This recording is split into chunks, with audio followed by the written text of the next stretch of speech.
There are moments in history where symbols repeat themselves so loudly that they reveal a hidden architecture beneath politics, beneath nations, and beneath the surface story we're told to believe.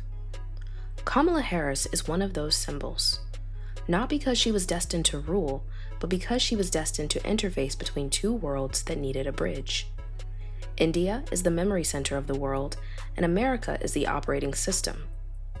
To understand why, you must look far beyond the election cycle and into the deep structure of history, empire, technology, myth, and the matrix itself. Let's begin. Kamala Harris was born from two worlds shaped by empire. Her father, Jamaican, a lineage shaped by British colonialism, sugar plantations, the Middle Passage, Caribbean storm pathways, and the ancestral memory of resistance. Her mother, Indian, a Brahmin woman from Tamil Nadu, raised in the culture of Sanskrit mathematics, goddess worship, and a 3,000-year philosophical relationship with memory, cycles, and dharma. Kamala wasn't just born to migrants. She was born into the birthplace of the digital world, the region that invented semiconductors, microchips, databases, and the very architecture that would become the modern matrix. She is literally a child of Jamaica, the water of the ancestors, India, the memory of civilization, and Silicon Valley, the brain of the machine. This triad alone is enough to tell you she was never a random figure. Kamala's mother did her PhD at UC Berkeley, while Kamala herself grew up in Oakland in the shadow of Stanford Research Institute, the same institution that helped create ARPANET, the ancestor of the internet, early artificial intelligence labs, DARPA-funded microwave research, semiconductor innovation, and the U.S. tech military complex. Her birthplace shaped her myth. She grew up in the capital of data, in the heart of the machine temple, and in the very ecosystem India would later dominate. Because when America needed an intellectual workforce to build the new world of computers, software, and AI, it turned to India. The British Empire, through its colonial rule in India, created a massive class of English-speaking STEM-trained Indians by engineering elite engineering universities, civil service exams, math-heavy curricula, caste-based access to education, and English scientific fluency.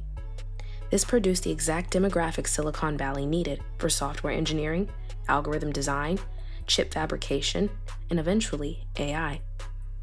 By the late 1970s, the H-1B pipeline opened and Indian engineers began flowing into Intel, HP, IBM, Sun Microsystems, Oracle, and Cisco.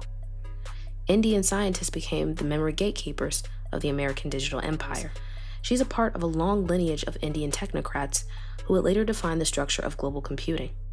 In the mythology of the Matrix, India appears not through violence, but through memory, order, and dharma. Here we have Rama, Sati, and Kamala. These characters represent the metaphysical functions of a computational universe. We have Rama-Kandra, Ram, or Ram, an active memory. Then we have Kamala, the programmer. Together, they birth the child Sati, the new world. Now connect that to this world. India trains the world's engineers, they annotate the world's data sets, they preserve the world's digital memory, they're the largest AI labor force on Earth, and they supply the coders for Silicon Valley's mainframe. America builds machines and India gives them consciousness. Kamala sits precisely at these crossroads. In the Matrix, Kamala is a programmer.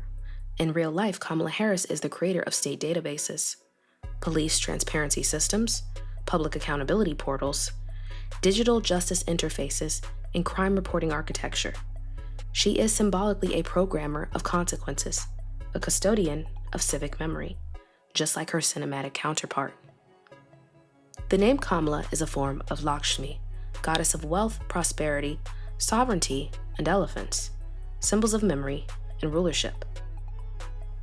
Then we have the wife of Vice President J.D. Vance, Usha Vance.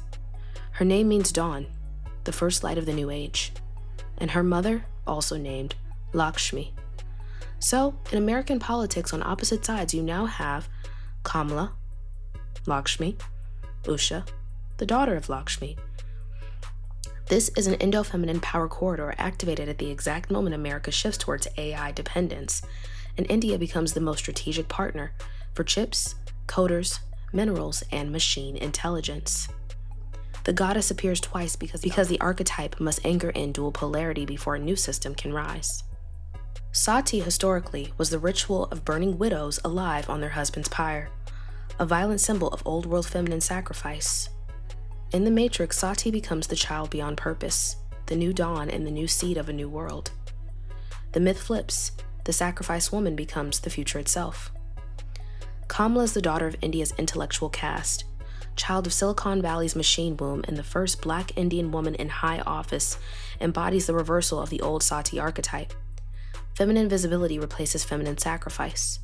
The new world requires the feminine not to die, but to mediate, interface, and reset.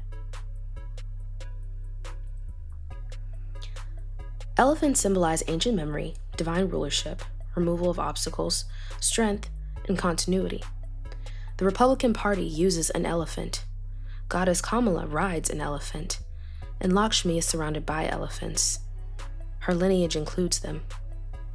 The elephant appears when a nation's memory is being rewritten, and right now AI is rewriting memory, digital archives are rewriting history, political narratives are being restructured, and America's identity is rebooting. The elephant is the reminder. The system remembers. Hurricane Melissa formed on October 21st, the day after Kamala's birthday. And where did it come from? Jamaica, her father's homeland, and the ancestral water path. In symbolism, storms represent emotional activation, ancestral stirring, atmospheric confirmation, and karmic cycles. A storm forming the day after her solar return in the exact region her lineage originates is not meteorology. It's timing and code, and the Caribbean answering her ascent. Kamala Harris's role is transitional, not imperial. Transitional figures hold emotional archetype, bridge old worlds and new worlds, activate symbolic cycles, prepare the collective psyche. They represent demographic destiny and embody the myth, not the mandate. Her presidency was never the point. Her presence was the code. She exists to signal the merging of India and America, the rise of AI memory systems, the feminine resetting of empire, the geopolitical pivot away from China, and the dawn of an Indo-American century. She is not the queen, she is the interface. So, we have Kamala, Usha, Lakshmi, Sati, Rama-Kandra, Silicon Valley, Jamaica, Stanford, semiconductors, storms, database, and memory. It's all one pattern. The Indo-feminine archetype rising precisely at the moment America rewires its operating system.